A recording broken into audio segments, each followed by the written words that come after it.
Yes, तो आज अपन देखेंगे स्प्रिंग फोर्स।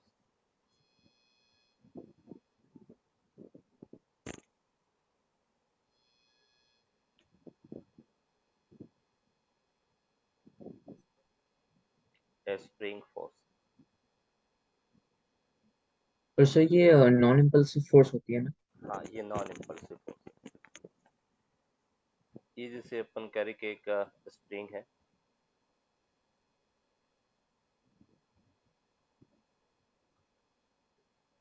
इस स्प्रिंग की natural length suppose x equals to 0 है और हमने इस पर एक्सटर्नल फोर्स अप्लाई करके x लेंथ से इसमें डिफॉर्मेशन प्रोड्यूस किया।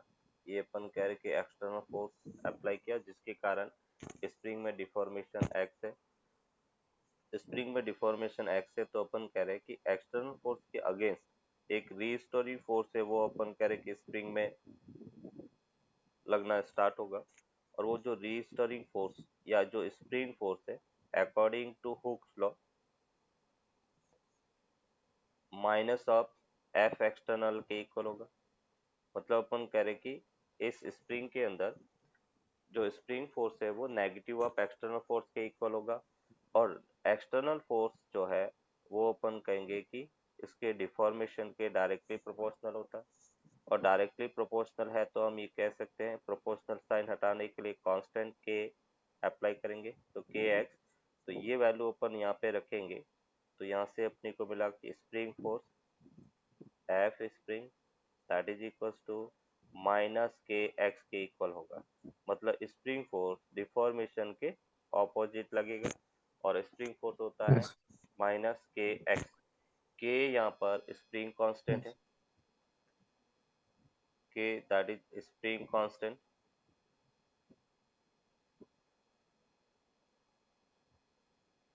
स्प्रिंग हाँ सर। कांस्टेंट है एंड के की जो वैल्यू है वो होता है वाई ए अपॉन एल।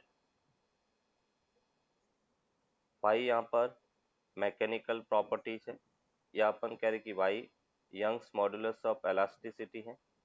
जिस वायर से अपन कह रहे कि स्प्रिंग बनी है उसका यंग्स मॉडुलस ऑफ एलास्टिसिटी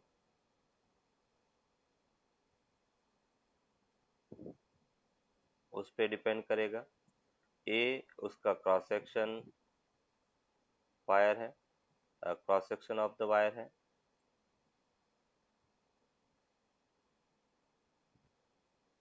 और एल उसकी लेंथ है, length of the wire. Y Young's modulus of elasticity है, एक cross section of the wire है और L length of the wire है। तो ये अपन कह रहे इसका मतलब स्प्रिंग कांस्टेंट जो है वो क्रॉस सेक्शन के डायरेक्टली प्रोपोर्शनल एंड लेंथ के इनवर्सली प्रोपोर्शनल होगा। अगर कोई स्प्रिंग है और उसकी लेंथ ज़्यादा है तो स्प्रिंग कांस्टेंट कम होगा, लेंथ कम है तो स्प्रिंग कांस्टेंट अपन कह रहे कि ज़्यादा होगा। क्रॉस सेक्शन अगर ज़्यादा है तो स्प्रिंग कांस्टेंट उसका बढ़ जाएगा। तो ये अपन कह रहे कि एक स्प्रिंग फोर्स जो है, अगर अपन कह रहे जैसे फॉर एग्जांपल इसमें हमने स्प्रिंग को एक्सपांड किया, जैसे फर्स्ट केस अगर स्प्रिंग एक्सपांड हो रही है, ये सपोज स्प्रिंग है उसको एक्सटर्नल फोर्स के इफेक्ट में हम एक्सपांड कर रहे हैं। ये उसकी नॉर्मल पोजीशन है x इक्वल्स टू 0, ये x इक्वल्स टू x से हमने एक्सपांड किया तो उसके अंदर स्प्रिंग फोर्स इस डायरेक्शन में लगेगा, डिफॉर्मेशन के ऑपोजिट लगता है। ये स्प्रिंग फोर्स इधर होगा। अगर स्प्रिंग को कंप्रेस कर रहा है, ये सपोज अपन कह रहे कि स्प्रिंग है उसको हमने कंप्रेस किया, normal length x equals to 0 पे था और x इक्वल्स टू x से हमने इसको कंप्रेस किया तो उस केस में स्प्रिंग फोर्स है वो बाहर की तरफ लगेगा, हमेशा डिफॉर्मेशन के ऑपोजिट लगेगा। तो स्प्रिंग फोर्स कुछ इस टाइप से लगेगा बाहर की तरफ।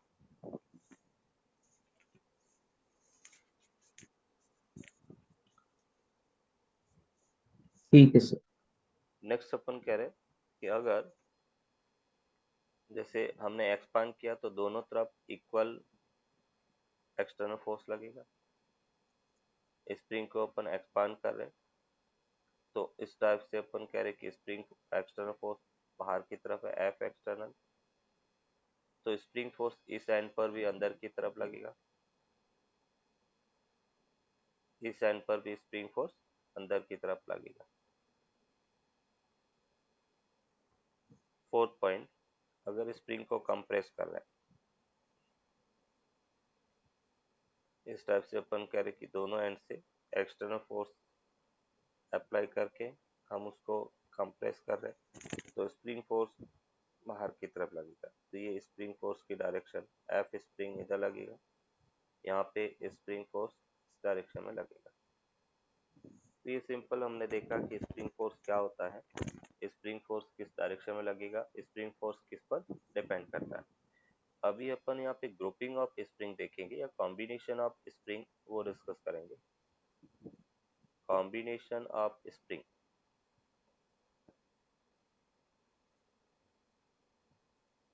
Combination of the springs.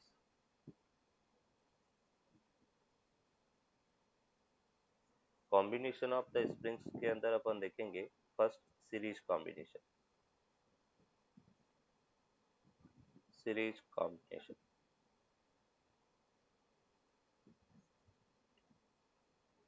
जैसे अपन कह रहे कि एन स्प्रिंग है और वो सभी सीरीज में कनेक्टेड है, ये एक स्प्रिंग है, ये सेकेंड स्प्रिंग है, ये थर्ड स्प्रिंग है, अप टू एन स्प्रिंग है। और इन सब पर अपन कह रहे कि एक फोर्स, एक्सटर्नल फोर्स एफ अपन अप्लाई कर रहे हैं, एफ एक्सटर्नल कुछ इस डायरेक्शन में अप्लाई कर रहे हैं। फर्स्ट स्प्रिंग का स्प्रिंग कांस्टेंट K1 है, सेकेंड का K2 है, थर्ड का K3 है, अप टू बेटा अपन कह रहे कि nth स्प्रिंग है, उसका स्प्रिंग कांस्टेंट Kn के इक्वल है। अभी अपन कह रहे कि सपोज इस K1 के अंदर जो एक्सपांसन है वो सपोज x1 है, K2 के अंदर डिफॉर्मेशन x2 है, K3 के अंदर x3 है और Kn के अंदर xn। और यहाँ पे सिंपल अपन ये कह सकते हैं कि जो टोटल एक्सपांसन होगा वो हम लिख सकते हैं x1 plus x2 up to xn के इक्वल होगा। ये अपन कह रहे कि net expansion in the spring है। और जब net expansion in the spring x1 plus x2 up to xn है, तो यहाँ पर मैं x1 की अगर अपन बात करता हूँ तो देखो इस सभी स्प्रिंग के, जैसे यहाँ पे अपन देखें स्प्रिंग इक्विलिब्रियम में है, तो F एक्सटर्नल वो अपन कह रहे Kn xn के इक्वल होगा, यहाँ पे F एक्सटर्नल Kn xn। तो मैं यहाँ पे कह सकता हूँ कि जो एक्सटर्नल फोर्स है वो K1 x1 equals to K2 x2। Series के अंदर अपन कह रहे कि हर स्प्रिंग के अंदर स्प्रिंग फोर्स है वो सेम रहेगा, K1 x1 इक्वल्स टू अपन कह रहे कि K3 x3 up to Kn xn, वो सभी इक्वल होगा। ठीक है सर। और जब इक्वल है तो यहाँ पे अपन कह सकते हैं x1 को f अपॉन K1 लिख सकते हैं, x2 को f हाँ अपॉन सर। K2 लिख सकते हैं, x3 को f अपॉन K3 लिख सकते हैं। इस टाइप से xn को f अपन Kn लिख सकते हैं। और जब ये वैल्यू अपन यहाँ पे ठीक है। पुट करेंगे तो यहाँ से अपने को मिला x equals to f upon K1 plus f upon K2 up to f upon Kn के इक्वल होगा। और उसको अपन लिख सकते हैं f upon K equivalent, f से f कैंसिल आउट हो गया। तो सीरीज कॉम्बिनेशन में इक्वलेंट जो स्प्रिंग कांस्टेंट है K equivalent equals to 1 upon K1 plus 1 upon K2 up to 1 upon Kn के इक्वल होगा। ये spring constant, equivalent spring constant in series combination है। 1 upon K equivalent equals to 1 upon K1 plus 1 upon K2 up to 1 upon Kn के equal होगा। As ये formula अपन इसको याद रखेंगे।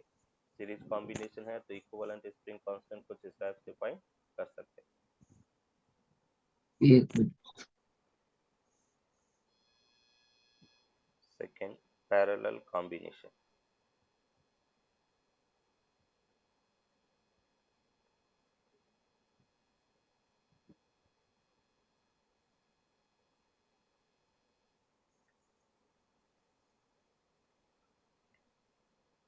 ये जैसे अपन कह रहे कि पैरेलल कॉम्बिनेशन में ये एक स्प्रिंग कांस्टेंट K1 है, अनदर स्प्रिंग कांस्टेंट K2 है, K3 है, अब टू अपन करें Kn है।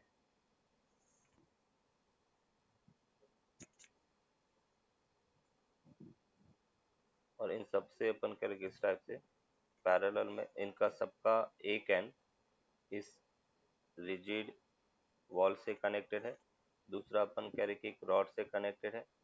तो इस टाइप के कॉम्बिनेशन को अपन पैरेलल कॉम्बिनेशन कहेंगे। और इन सब पर अपन कह रहे कि एक एक्सटर्नल फोर्स ऐप अपन अप्लाई कर रहे हैं।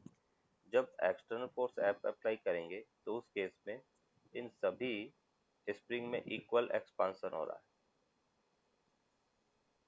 एक्सपांसन सब में सपोज एक्स इक्वल हो रहा है, तो यहाँ पे अपन ये कह सकते हैं कि जो ऐप की वैल्यू है वो अपन कह रहे कि एफ इक्वल्स टू इस स्प्रिंग में स्प्रिंग फोर्स इन सबके स्प्रिंग फोर्स के सम के इक्वल होगा।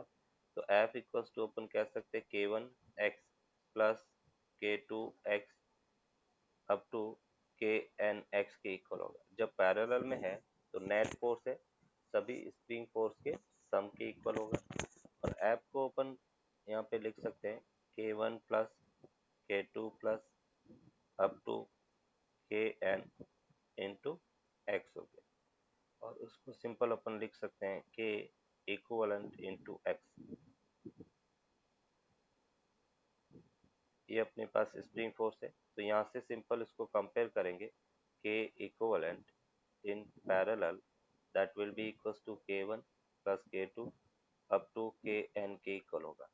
जो रेजिस्टेंस का कॉम्बिनेशन होता है सीरीज में उसका पैरेलल मतलब स्प्रिंग में पैरेलल होगा, जस्ट उल्टा रेजिस्टेंस के कॉम्बिनेशन का जो रिजल्ट होता है जस्ट रिवर्स रिलेशन अपन यहाँ पे यूज करते हैं। सर रेजिस्टेंस मतलब ऐसे फॉर एग्जांपल कैपेसिटेंस के जैसे।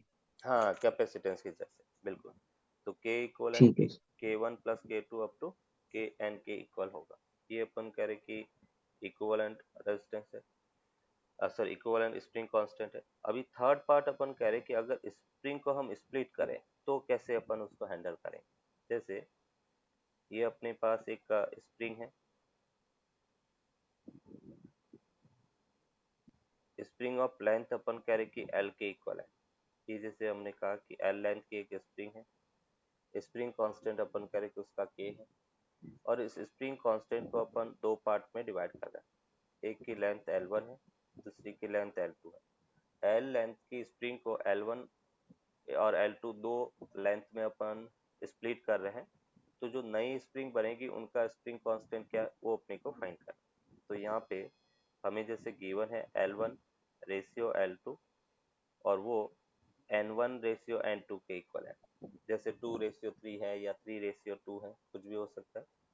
और अपने को पूछा गया कि नई जो दो स्प्रिंग बनेगी उसका स्प्रिंग कांस्टेंट क्या है वो अपने को फाइंड करना। मतलब इसको स्प्लिट किया अपने और स्प्लिट करने के बाद में दो स्प्रिंग अपने पास बनेगी, एक की लेंथ L1 हो गया, दूसरी की लेंथ L2 है।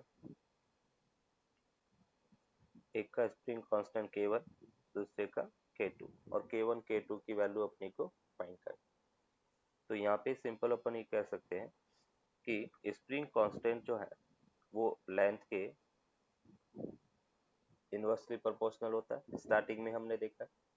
तो के आई पार्ट को मैं एल आई के इनवर्सली प्रोपोर्शनल कह सकता हूँ और टोटल स्प्रिंग कांस्टेंट वो एल के इनवर्सली प्रोपोर्शनल होगा।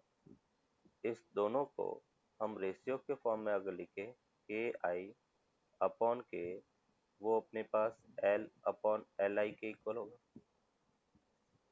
और एल को हम इन टर्म्स ऑफ रेशियो देखें, जैसे यहाँ पे हमें मिला L1 upon L2 equals to N1 by N2। मैं दोनों तरफ 1 को ऐड कर लेता हूँ, 1 को ऐड किया तो हमें यहाँ पे मिला L1 प्लस L2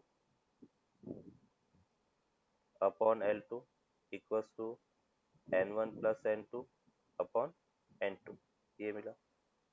अभी सिंपल मैं ये कह सकता हूँ L1 प्लस L2 इसको अपन लिख सकते हैं L upon L2 equals to N1 plus N2 upon N2 के तो इक्वल। इधर n का क्या मतलब है? एन का मतलब रेशियो, मतलब अपन कह रहे कि L1/L2 जैसे 2:3, तो रेशियो जो है वो N1 N2 नंबर्स के फॉर्म में। ठीक है sir। और अभी अपने को यहाँ पे जनरलाइज अगर देखें कि L upon L I that will be equals to N1 plus N2 upon N I के इक्वल हो। ये वैल्यू अपन यहाँ पे रखेंगे इसमें, तो देखो अपने को क्या मिला, K I upon K equals to N1 plus N2 upon N I के इक्वल होगा। और उसको अपन अगर लिखे जनरलाइज, के आई दैट विल बी बेटा sigma N I upon N I into K equal होगा। ये अपन कह रहे कि इसका फॉर्मूला है, K I equals to sigma N I upon N I into K equal.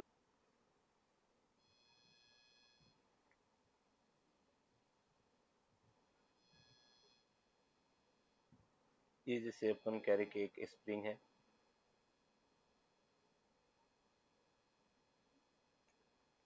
Spring of spring constant के इक्वल है, और इस स्प्रिंग को हम 2:3 में डिवाइड कर रहे हैं। हमें कहा गया है कि लेंथ का रेशियो 2:3 है और उसको 2:3 में डिवाइड कर रहे हैं। तो अभी अपन कह रहे कि जो नया स्प्रिंग कांस्टेंट बनेगी, इससे अपन कह रहे कि स्प्लिट करेंगे तो दो स्प्रिंग बनेगी। एक स्प्रिंग ये हो गई, इसका स्प्रिंग कांस्टेंट सपोज K1 है, और दूसरी स्प्रिंग अपन कह रहे कि इसका स्प्रिंग कांस्टेंट K2 है। इसकी लेंथ L1 है और इसकी लेंथ L2 है। तो जो नई स्प्रिंग बन रही है उसका स्प्रिंग कांस्टेंट क्या होगा, तो यहाँ पे सिंपल अपन कह सकते हैं कि के आई, अभी अपन एज ए डायरेक्टली फॉर्मूला यहाँ पे लिख सकते हैं, के आई इक्वल्स टू क्या formula, sigma N I upon N I into K equal होगा। अगर मैं अच्छा। फर्स्ट फर्स्ट स्प्रिंग का स्प्रिंग कांस्टेंट फाइंड करता हूँ तो K1 वो अपने पास होगा N1 plus N2 upon N1 into K equal होगा N1 प्लस N2, तो ये अपने पास 2 प्लस 3, N1 की वैल्यू कितना है 2 इंटू के इक्वल होगा। तो यहाँ से अपने को मिला 5/2 के।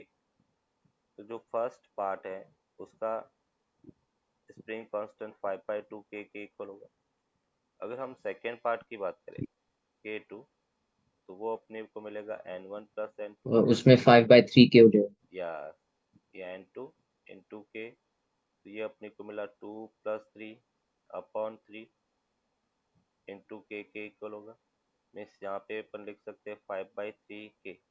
ये अपन कह रहे कि K2। इस टाइप से अपन कह रहे कि स्प्रिंग कांस्टेंट अपन फाइंड कर सकते हैं।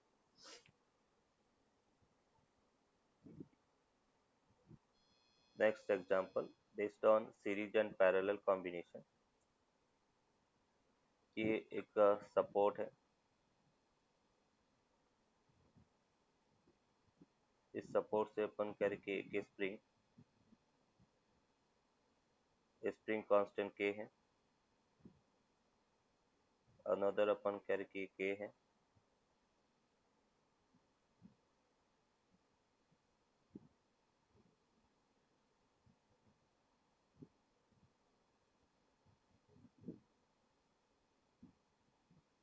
एक ब्लॉक अपन कह रहे इस टाइप से अपन अटैच कर रहे हैं।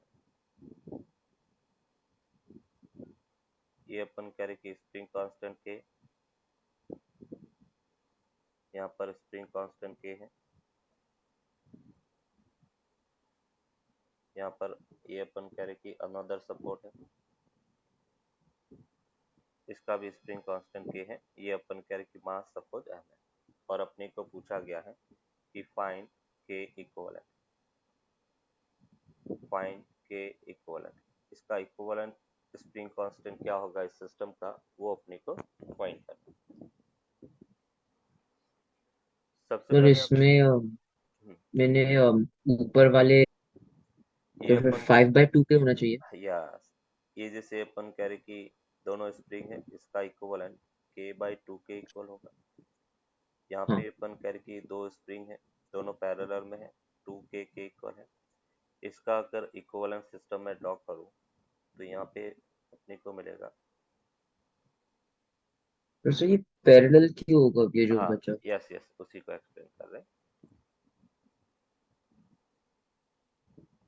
ये जैसे अपन कह रहे हैं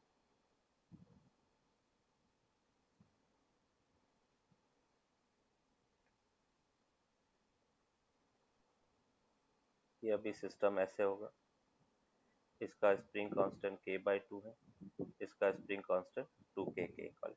अभी देखो सीरीज पैरेलल कैसे अपन डिसाइड करेंगे। मैंने इस ब्लॉक को x डिस्टेंस से डिस्प्लेस किया नीचे, और जब मैं x डिस्टेंस को डिस्प्लेस करता हूँ तो ये वाली स्प्रिंग में एक्सपांसन होगा तो फोर्स कहाँ पे लगेगा, k/2x ऊपर की तरफ लगेगा। और हाँ। नीचे वाली स्प्रिंग कंप्रेस हो रही है तो उस पे भी फोर्स कहाँ पे लग रहा है, 2kx ऊपर लग रहा है। ये ऊपर वाली x हाँ से सर। अगर एक्सपांड होती है, नीचे वाली x से कंप्रेस होगी। तो अभी अपन कह रहे कि इस ब्लॉक पर लगने वाला नेट फोर्स है वो k/2x प्लस 2kx, और दोनों फोर्स क्या हो रहा है, ऐड हो रहा है। तो हम यहाँ पर कह सकते हैं दैट इज अच्छा। Equal to 5k/2 into x हो गया, और उसको अपन लिख सकते हैं k इक्वलेंट इंटू एक्स। ठीक है सर। तो यहाँ से अपन कह रहे कि k equivalent that will be equal to 5k/2 है। और जब स्प्रिंग फोर्स ऐड होता है तो हमने कहा था कि दोनों का कॉम्बिनेशन है वो कैसा होगा, पैरेलल होगा।